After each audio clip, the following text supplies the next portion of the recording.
everyone, it's Mad Tzen here. I'll teach you how to draw a walk cycle that you can use on characters that you'd like to animate. Welcome back! I'll start by choosing the Procreate pencil under the sketching category.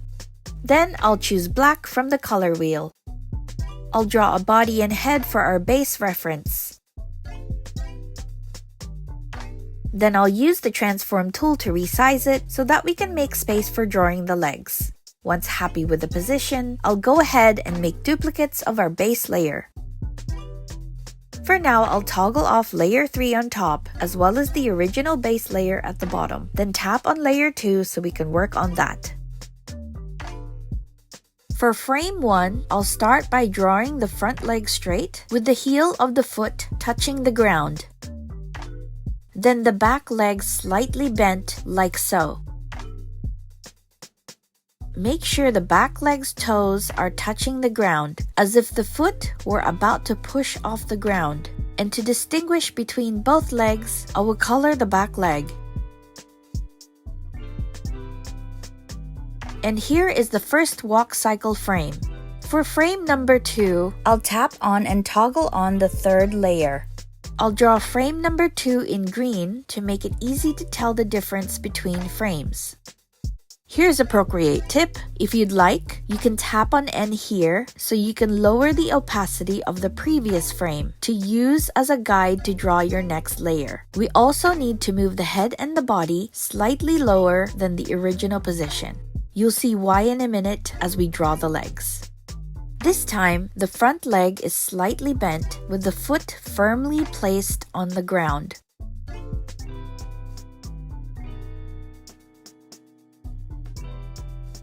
The back leg should also be bent, with the tips of the toes being the only thing touching the ground.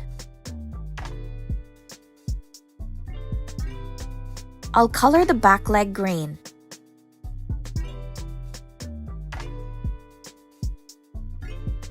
Time to draw frame number 3. I'll duplicate the base layer and place it at the top and toggle it on. Then I'll move the body higher than where we drew frame 1. So I'll toggle on frame 1 so you can see. This time, I'll choose pink. What was the front leg should now be straight with the foot flat on the ground. The other leg should be bent a little to the front, like so. The foot should also be drawn at a 90-degree angle, slightly above the ground. I'll color this leg. Once again, I'll make a duplicate of the base layer, then toggle it on and bring it to the top.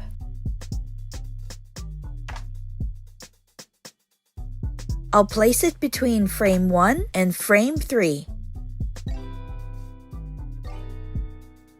Then I'll choose purple. As usual, we'll draw the uncolored leg first, which should now be positioned behind our character. The leg should be straight, with the toes being the only thing touching the ground. And for the other leg, it should be bent like so, without the foot touching the ground. I'll color this leg.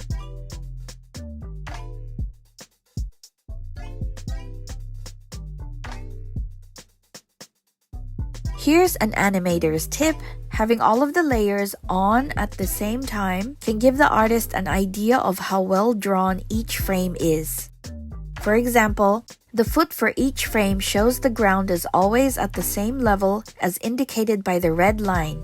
Let's take some time to talk about how walk cycles are drawn. I'll spread the walk cycle out and exaggerate it a little so it's clearer. In a normal, realistic walk, the weight goes down just after the step, and the weight goes up just after the passing position. Your characters will have a realistic walk if you keep this rule in mind. Let's test what we have so far by going to Animation Assist. Go to Actions, then to the Canvas tab, then toggle Animation Assist on. I'll hit play to test. It's good, but a little too fast. So I'll adjust the speed by reducing the frames per second under Settings. I'll set this to 10, which makes the speed just right. If you're interested in Animation Assist, you can do a Draw With Me tutorial. I'll leave the link to that above, as well as in the description. I also have a Procreate Dreams tutorial, which I'll leave the link below. I'd like my animation to be a little larger to fit the canvas, so I'll highlight all the layers, then use the transform tool to adjust the size. Don't forget to bring the opacity back to max for each of the layers. I hope you had fun with this drawing exercise. Don't forget to check out the tutorials we discussed earlier. The links are down below. And as always, thanks for watching.